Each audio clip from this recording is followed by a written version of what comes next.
आता विद्यार्थी मित्रांनो, गेल्या तासाला समासाचे प्रकार, समास आपण घटक अजूनही अभ्यासतोय. आपले अजून प्रकार राहिलेत. बहुब्रीही राहिलेला आहे, बरोबर आहे की नाही.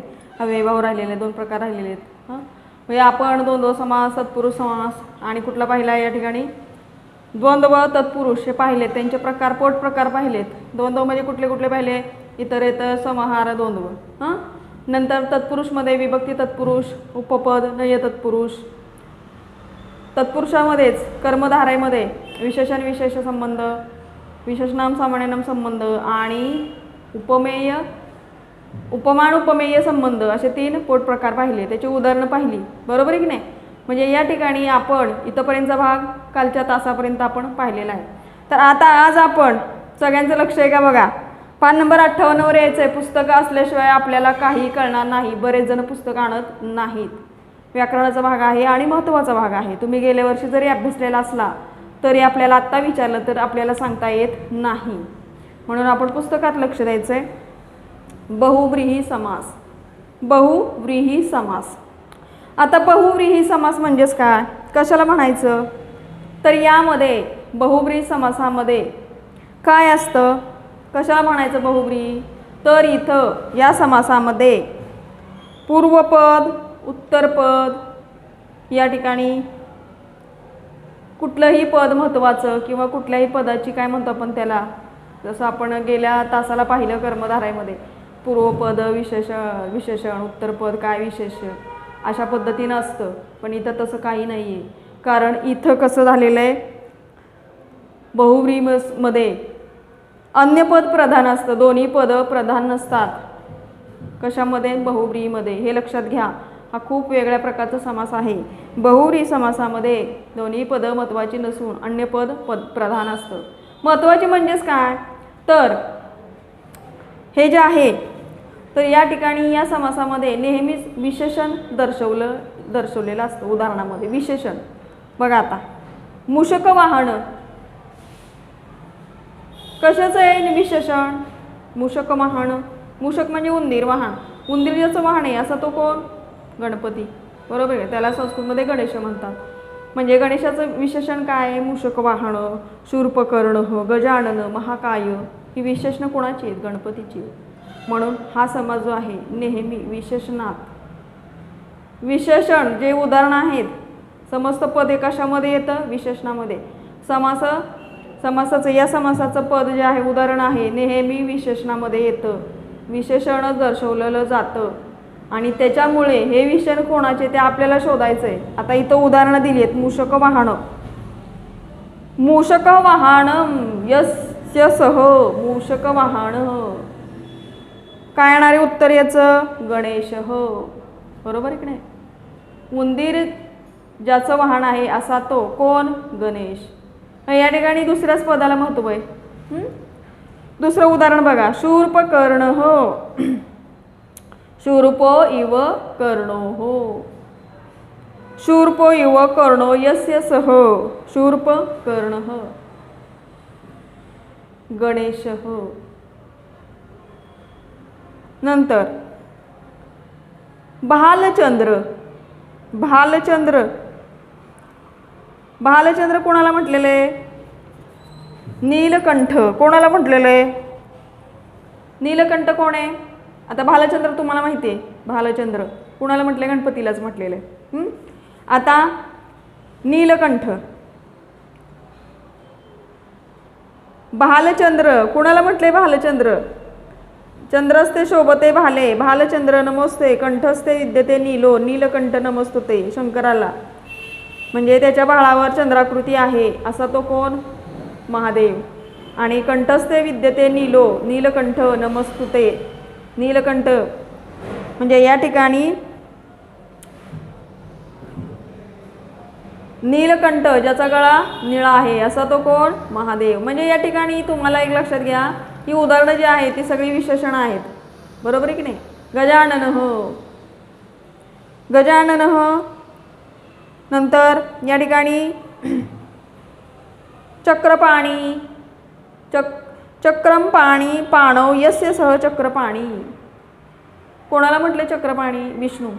या ठिकाणी काय झालेलं आहे तर जो बहुब्री समास आहे या ठिकाणी अन्य पद प्रधान आहे. इथं फक्त काय होतं, हा समास नेहमीच विशेषण दर्शवतो. म्हणजे उदाहरणामध्ये याच्या विशेषण आपल्याला बघायला मिळतात. जसं की गजानन, नंतर भालचंद्र, नीलकंठ, महाबल, गदास्थ, ही उदाहरणं जी आहेत ती विशेषण आहेत कुठल्या कुठल्या देवतांची, बरोबर की नाही.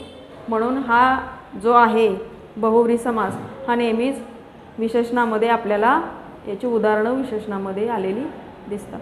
म्हणजे विशेषणच उदाहरणं आहेत, हे लक्षात घ्या. आता आपल्याला काय लिहायचं आहे यामध्ये, बहुब्री समासाची काही लक्षणं, 2च लक्षणं आहेत, काही जास्त काही नाही. बघा पहिलं जे आहे की बहुब्री समासामध्ये अन्य पद प्रधान असते आणि हा समास नेहमी विशेषण दर्शवतो. उदाहरणार्थ या ठिकाणी मूषक वाहन, बरोबर. बघा आता लक्षणं काय काय त्याची. या समासामध्ये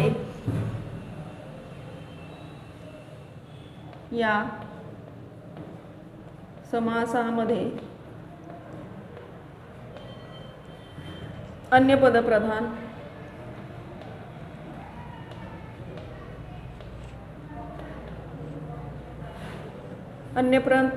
पद प्रधान असते.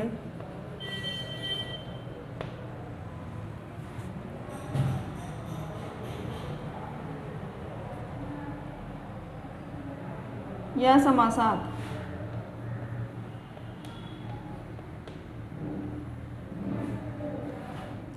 उदाहरणे नेहमी विशेषणे असतात.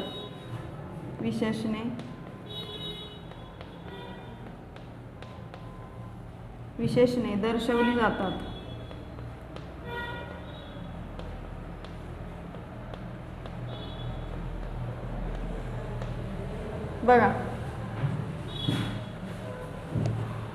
बघा ठिकाणी या समासामध्ये अन्य पद प्रधान असते. या समासात उदाहरणे नेहमी विशेषणे दर्शवली जातात. उदाहरणं नेहमी कशात असतात, विशेषण. या समासात उदाहरणे नेहमी विशेषणे, या समासात उदाहरणे नेहमी उदाहरणात म्हटलं चालेल, उदाहरणात नेहमी विशेषणे दर्शवली जातात. या समासात उदाहरणात नेहमी विशेषणे दर्शवली जातात. आता उदाहरण बघा, काय उदाहरण. पहिलं घ्या, पहिलं आहे मूषक वाहन.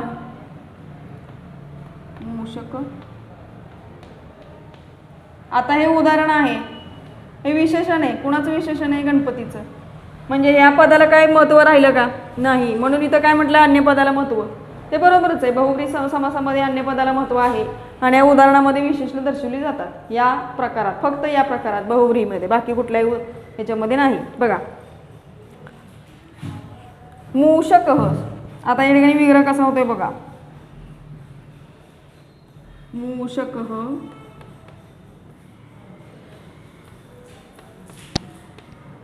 वाहनम यस्य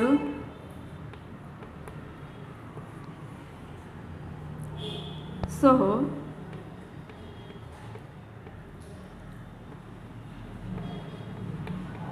मूषक वाहन. बघा मूषक वाहनम यस्य सह मूषक वाहन. कोण आहे, गणेश. का आलं का लक्षात. हे विशेषण आहे कुणाचं, गणेशाचं, ज्याचं उंदीर वाहन आहे. असा कोण आहे तो, या ठिकाणी मूषक वाहन. त्याच पद्धतीनं तुम्हाला इथं दिलेलं आहे शूर्पकर्ण. दुसरं उदाहरण बघा. हे पहिलं झालं, लिहून घेताय ना तुम्ही सगळे. शूर्पकर्ण.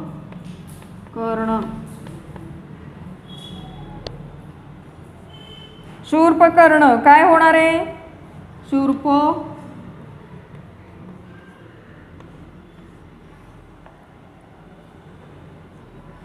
शूर्पौ कर्ण इव कर्णौ. शूर्पौ इव कर्णौ.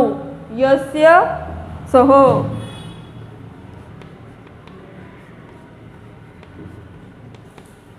यस्य सह शूर्पकर्णः.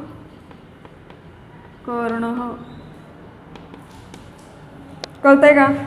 या पद्धतीनं तुम्हाला इथं उदाहरणं पुस्तकामध्ये दिलेली आहेत, सोडवून दिलेली आहेत विग्रहासहित. आता इथं तुम्हाला सांगितलेलं आहे बघा, शूर्पकर्ण, शूर्पयो कर्ण यस्य स. शूर्पकर्ण म्हणजेच कोण? तर सुप्पा एवढं कान असणारं कोण? गणेश. हे तर ते विशेषण दिलं आणि तुम्हाला लक्षात येईल बहुव्रीहीमध्ये फक्त उदाहरणं ओळखायला सोपं आहे. जरी उदाहरण आलं तरी लक्षात येते तुमच्या विशेषण आहे. म्हणजे उदाहरणात विशेष नेहमी विशेषणे दर्शवली जातात. उदाहरण डोळ्यासमोर आलं कुठलं मूषक वाहन विशेषण आहे. चला बहुव्रीही हे तुम्हाला काही अडचण येणार नाही हे ओळखायला. अन्यपद प्रधान आणि विशेषण दर्शवलं जातं. कशात विशेषण दर्शवलं आहे? तर उदाहरणात. हे लक्षात घ्या. नाही तर कुठल्याही उदाहरणाला विशेषण म्हणून हे कराल बहुव्रीही लिहाल तसं करू नका. लक्षात घ्या प्रकार. बरं ठीक आहे. इथंपर्यंतचा हा प्रकार समजला असेल, काही अवघड नाही. इथं तुम्हाला उदाहरणं दिली. श्वेतम अंबरम यस्यासा श्वेतांबरा, शुभ्रवस्त्र यस्यासा शुभ्रवस्त्रा, पीतम अंबर यस्य स पीतांबर. पीतांबर म्हणजेच कोण? गणेश. शूर्पकर्ण गणेश.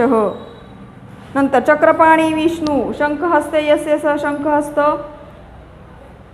भुजगे शयनम यस्य स भुजग शयनम. आता इथं चक्रपाणी यस्य सह चक्रपाणी, यात श्रीकृष्ण सुद्धा आहे. चक्रपाणी हातात चक्र आहे, बरोबर आहे की नाही? सुदर्शन चक्र. आता भुजग शयनम म्हणजे नागाच्या ह्याच्यावर झोपलेला भुजग शयनम कोण आहे? विष्णू, नारायण म्हणतो आपण त्याला. म्हणजे या पद्धतीने इथं त्यांचे विशेष दिलेले आहेत त्या देवतांचे. हे लक्षात घ्या. विशेषणं दिलेली आहेत ते आपण ओळखायचे आहेत. यात फक्त बहुव्रीही इथं समजलं आहे का बघा. भालचंद्र काय आहे? शंकर. नीलकंठ शंकर. गदाहस्त कोण आहे? हनुमान. महाबल हनुमान. या पद्धतीनं इथं काय दिलेले आहेत? प्रत्येक देवताची विशेषणं दिली आहेत. हे तुम्ही अभ्यासा घरी, हे व्यवस्थित लक्षात येईल तुम्हाला. इथं 2 उदाहरणं दाखल इथं दिलेली आहेत. काही अवघड नाही. इथंपर्यंतचा बहुव्रीही हा समासाचा प्रकार समजला असेल. काही अवघड नाही आहे. विशेषणं आहेत ती देवतांचीच विशेषणं दिलेली आहे. तुम्हाला फक्त काय करा त्याचं विग्रहमध्ये यस्य सह, बरोबर आहे, हे शब्द काय करायचे आहेत ते घालायचे आहेत. विग्रह वेगळा आहे, वेगळा करायचा आहे व्यवस्थित. त्याच्यामुळं काही अडचण नाही. समजलं नसेल तर परतच्या तासाला मला तुम्ही विचारू शकता. इथंपर्यंतचा भाग कळला आहे का बघा. बहुव्रीही खूप सोप्या शब्दात मी सांगते. पुस्तकात जे दिलेलं आहे तुम्हाला लक्षणं वगैरे काय काय लक्षणं दिली आहेत बघा. अन्यपद प्रधान नित्यम विशेषणं दर्शयती. नंतर विग्रहे यद इत्यस्य उपयोग संबंध दर्शनाय भवति. विग्रहे तद इत्यस्य उपयोग अन्यपद सूचयति.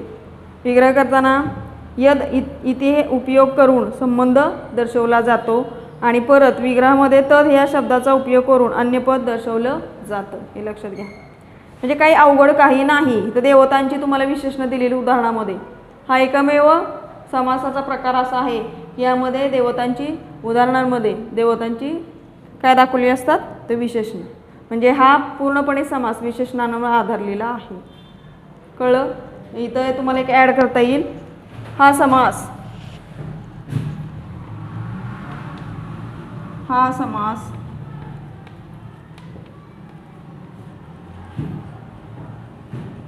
विशेषणांवर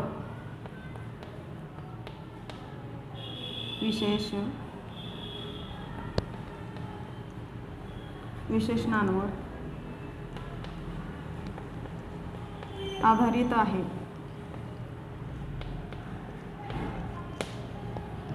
कळलं? इथंपर्यंतचा भाग कळला असेल. कळलाय ना? कळला असेल तर या ठिकाणी पान नंबर 59 वर यायचं आहे. पान नंबर 59 वर कृती करायची आहे. काय कृती करायची आहे बघा. पान नंबर 59 वर आला तुम्ही सगळेजण. पान नंबर 59 वर यायचं आहे. कृती बघा. समस्त पदान आणि विषय वर्तुल मालिकेत मगाच्या सारखं गेल्या तासाला आपण एका तासाला आपण पाहिलं. काय पाहिलं तर या ठिकाणी तुम्हाला पण अशा पद्धतीनं इथं तुम्ही शब्दकोडे वगैरे सोडवता त्याच पद्धतीने इथं तुम्हाला संस्कृत थोडक्यात काय केलेलं आहे, शब्दकोड दिलेले आणि खाली तुम्हाला विग्रह दिलेले आहेत आणि क्षुद्राबुद्धी समासिक पद इथं तुम्हाला शोधून त्याला वर्तुळ करायचं आहे. पटपट पेन्सिल घ्यायची आणि करायचं आहे. बघा पहिलं क्षुद्राबुद्धी यस्य सह काय येईल, क्षुद्र बुद्धीही करा. 1 2 3 चौथ्या ओळीला आहे आडवा शब्द आहे क्षुद्र बुद्धी केलं, वर्तुळ करायचे लगेच. दुसरा विशाल बाहू यस्य स, विशाल भावो यस्य स काय येणार आहे बघा बरं, विशाल बाहो यस्य स, विशाल बाहू, विशाल भाऊ. खालून दुसरी ओळ विशाल बाहू केलं वर्तुळ, विशाल भाऊ केली, वर्तुळ केलं का. दुसऱ्या विशाल बाहू यस्य स त्याला विशाल भाऊ बरोबर केलं वर्तुळ, ठीक आहे. तिसरा बघा एकदंत यस्य सह, एकदंत, एकदंत. आता याला उभी ओळ आहे बघा, दोन्ही पहिली उदाहरणं जी होती आडवी होती, उभ्या ओळीमध्ये एकदंत ह 1 2 3 4 5 6व्या ओळीला एकदंत केला वर्तुळ, ठीक आहे.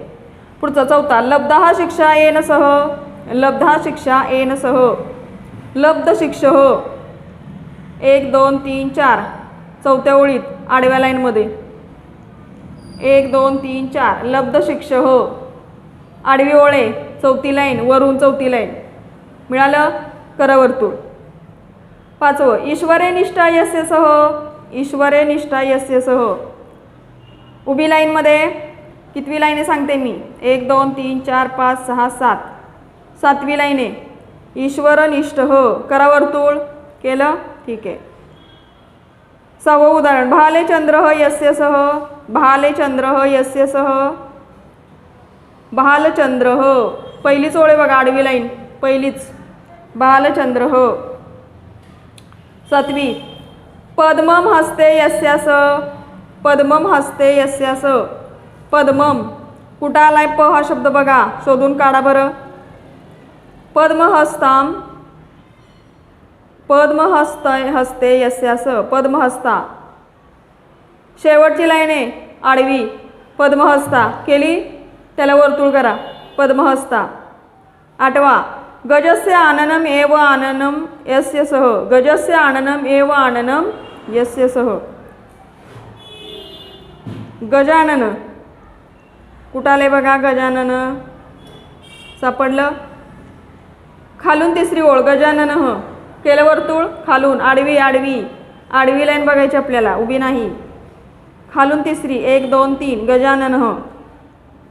9वा विमलम अंबू यस्मिन तत, विमलम अंबू यस्मिन ततः, विमलम अंबू उभे शब्द आहेत बघा 1 2 3 4 5वी ओळ आहे उभे विमलांबू करा वर्तुळ त्याला विमलांबू.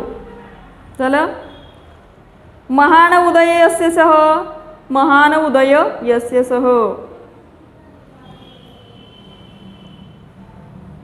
महान उदय यस्य सह महोदय,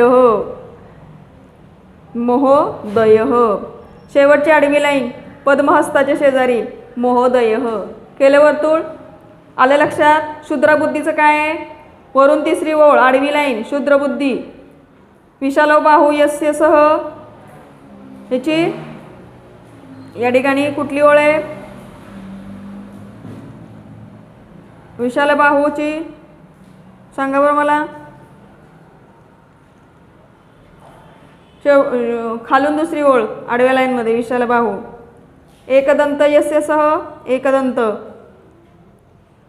उभी लाईन 1 2 3 4 5 6वी लाईन आहे एकदंत. नंतर लब्धा शिक्षा येन सह 1 2 3 4 वरून चौथी ओळ आडवी लब्ध शिक्ष. ईश्वरनिष्ठ यस्य, ईश्वरनिष्ठ, ईश्वरनिष्ठ कुठं आलं, उभी लाईन आहे 1 2 3 4 5 6 7वी ईश्वरनिष्ठ. परत सांगते मी, कुणाचं गोंधळ करून घेऊ नका. ईश्वरनिष्ठ नंतर भाले चंद्र यस्य सह भालचंद्र कुठं आलं भालचंद्र? बघा या ठिकाणी पहिलीच ओळ आहे, आडवी लाईन. भालचंद्र ह. पद्महस्ते यस्यासह, शेवटची लाईन आडवी, पद्महस्ता. गजस्य आनने व आननयस्य स, गजानन. खालून आडवी लाईन आहे, खालून तिसरी, गजानन. खालून तिसरी आडवी लाईन, गजानन. विमलम अंबू यस्मिन् तत्, विमल अंबू. 1 2 3 4 पाचवी ओळ आहे बघा, विमलांबू. पाचवी उभी ओळ आहे, विमलांबू. आणि शेवटचा महान उदयस्य स, महोदय. शेवटची आडवी ओळ, पद्महस्ताच्या शेजारचा शब्द महोदय. केले वर्तुळ, सगळ्याला वर्तुळ केली असतील. ही कशाची उदाहरणं आहेत, सॉरी कशाची विशेषणं आहेत, कुणाची विशेषणं आहेत?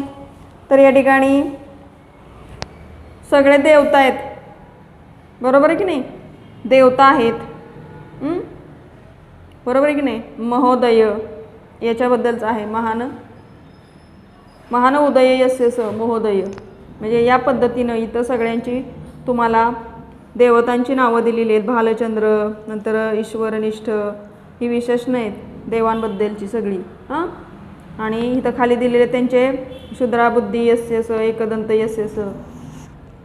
हे काय आहेत? या पदांना अन्य पद यांना महत्त्व नाही. महत्त्व कुणाला आहे? शूर्पकर्ण. कुणाला म्हटलंय? गणेश हो. ही विशेषणं दिलेली आहेत, म्हणजे हा समास पूर्णपणे विशेषणांवर आधारित आहे, लक्षात घ्या.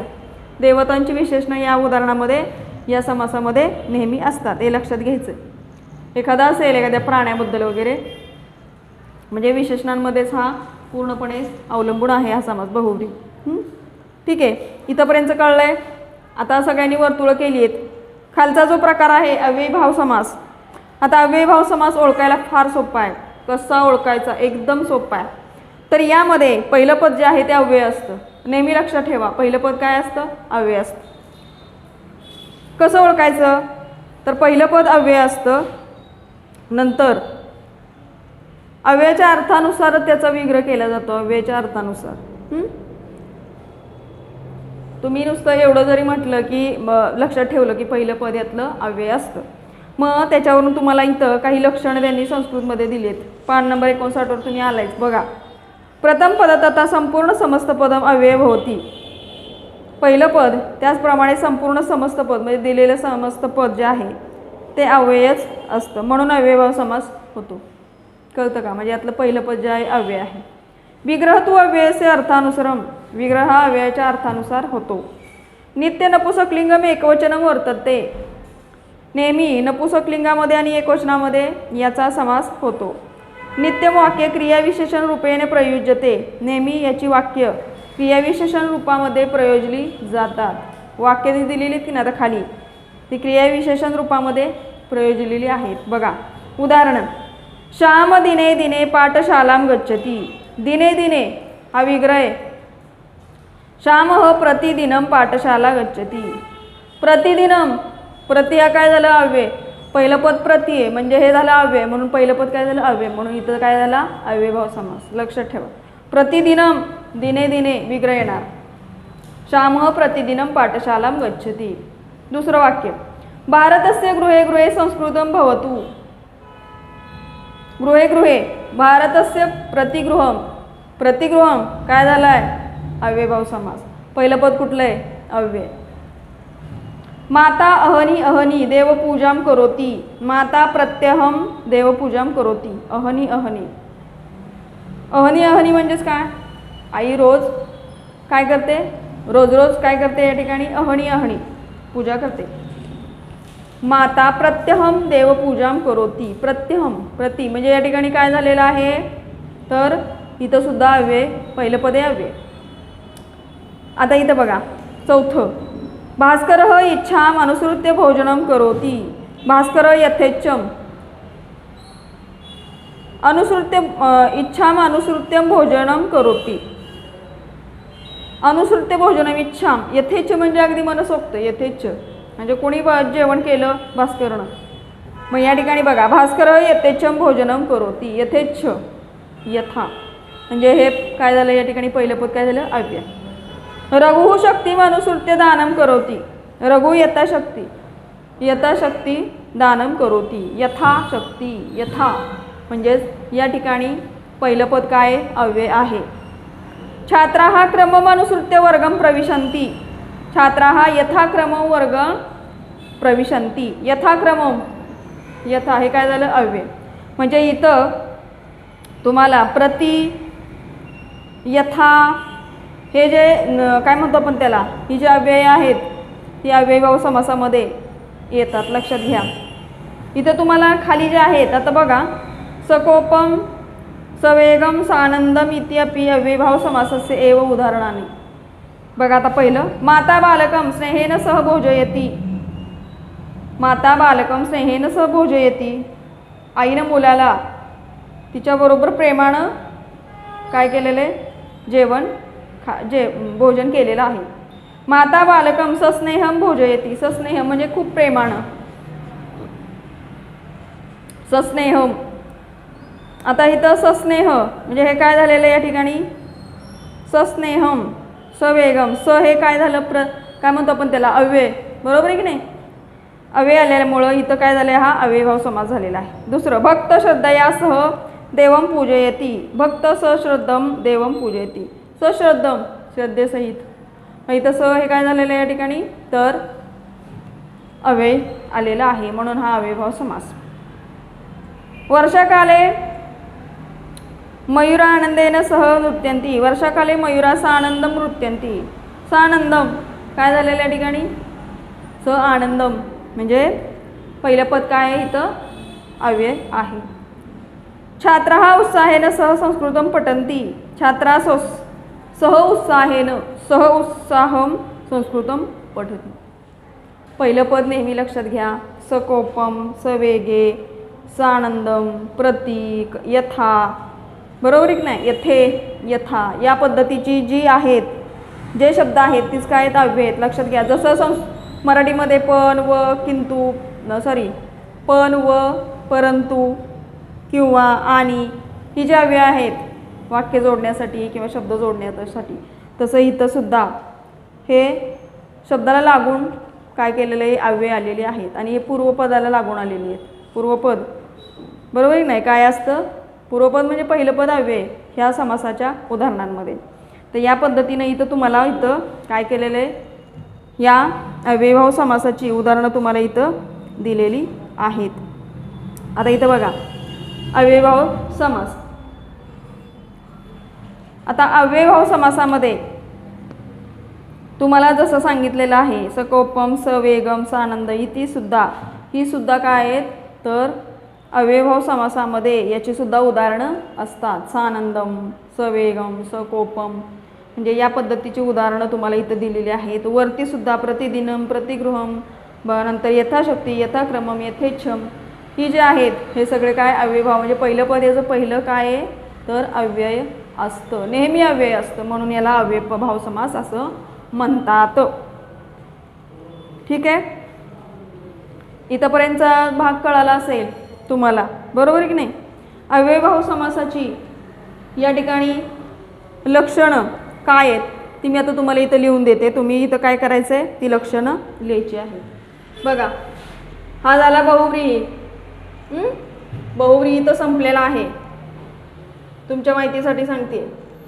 आता इथं बघा अव्ययभाव समास कशाला म्हणायचं अव्ययभाव समास तर त्याचं पहिलं पद अव्यय असतं आणि याची वाक्य जी आहे ती क्रिया विशेषण रूपामध्ये असतात, म्हणून त्याला अव्ययभाव समास असेही म्हणतात. बघा अव्ययभाव समास असं करा, मी तुम्हाला तोंडी सांगितलं तरी चालतं. इथंपर्यंतचा भाग तर तुम्हाला इथं कळलेला आहे, कळलंय का? ठीक आहे. आता या पद्धतीनं इथं तुम्हाला मी सांगते अव्ययभाव समासाची.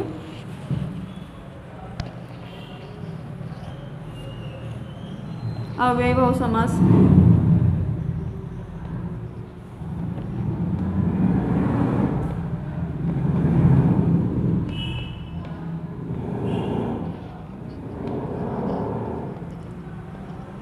अव्ययभाव समास हो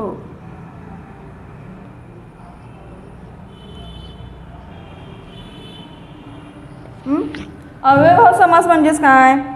पहिलं पद त्याचप्रमाणे संपूर्ण समस्त पद हे अव्यय असतं त्यावेळेला हा अव्ययभाव समास होतो. म्हणजेच याला काय म्हटलं जातं? अव्ययभाव समास असं म्हटलं जातं.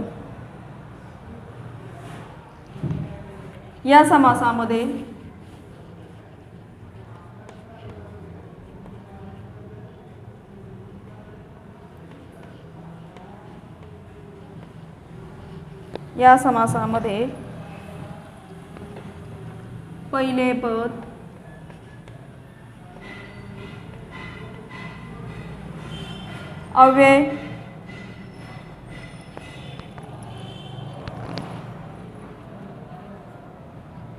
अव्यय असते.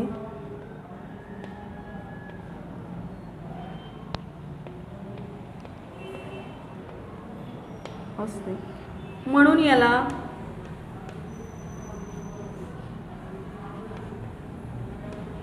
अव्ययभाव समास म्हणतात.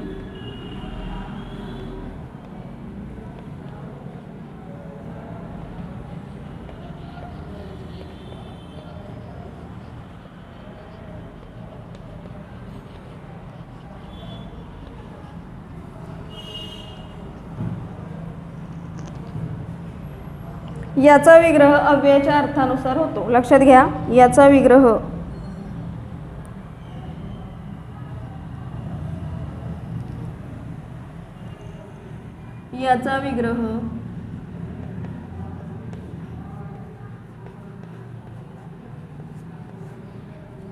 अव्ययाच्या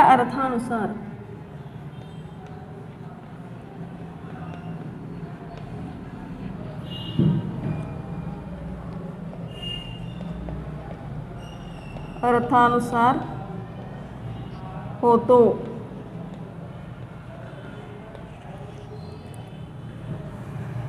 हा नेहमी नपुसकलिंगी एकवचनामध्ये असतो.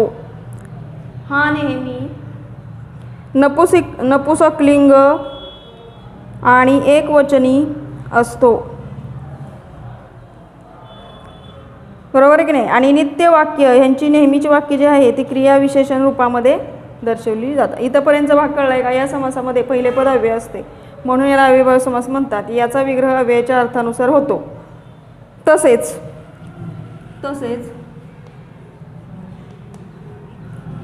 हा समास नेहमी नपुसकलिंग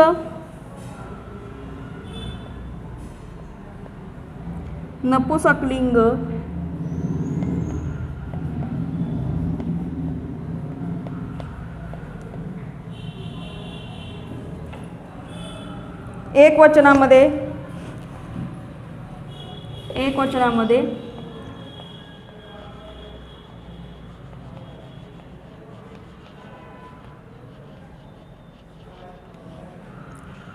असतो. हे लक्षात घ्या. बघा आता अव्ययभाव समासाचं. या समासामध्ये पहिले पद अव्यय असते म्हणून याला अव्ययभाव समास म्हणतात. याचा विग्रह अव्ययाच्या अर्थानुसार होतो. तसेच हा समास नेहमी नपुसकलिंग एकवचनामध्ये असतो. नपुसकलिंग हे लिंग येतं आणि एकवचन या दोन्हीमध्ये हा समास असतो. इथं ज्याप्रमाणे दिलं आहे त्याप्रमाणेच मी तुम्हाला इथं लिहून दिलेलं आहे.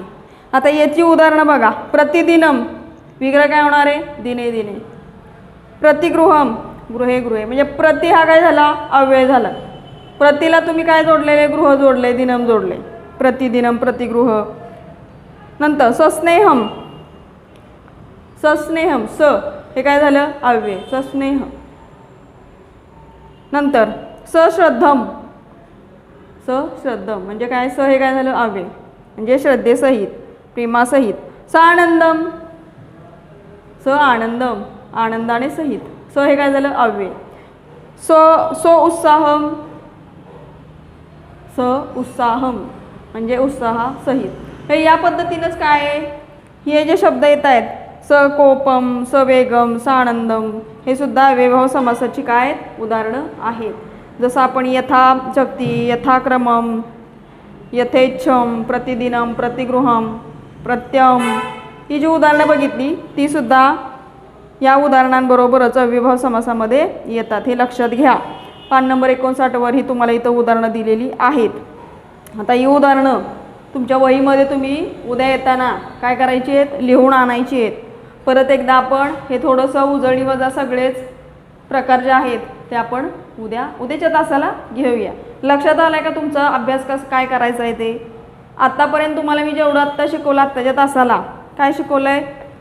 बहुव्रीही समास, त्याची उदाहरणं, त्याचे लक्षणं काय काय, कशाला म्हणतात बहुव्रीही आणि अव्ययभाव, हे सगळं उद्या येताना वाचून यायचं आहे आणि अव्ययभाव समासाची उदाहरणं लिहून आणायची. ठीक आहे.